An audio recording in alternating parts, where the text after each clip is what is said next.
இப்போ ஒரு magic trick நான் காட்ட போகிறேன். என்கிட்ட ஒரு ஸ்மைலி பொம்மை இருக்குது. இது இந்த கையில் வச்சுருக்கேன்.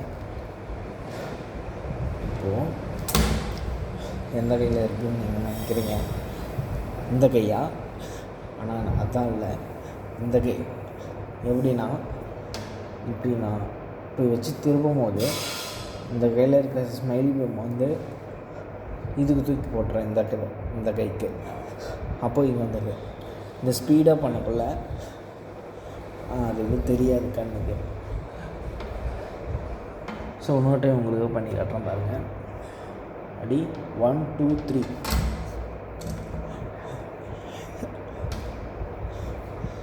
ஓகே காய்ஸ், இந்த வீடியோ உங்களுக்கு பிடிச்சிருக்குன்னு நினைக்கிறேன். நம்ம சேனலுக்கு லைக் பண்ணுங்கள், ஷேர் பண்ணுங்கள், சப்ஸ்கிரைப் பண்ணுங்கள். தேங்க்யூ.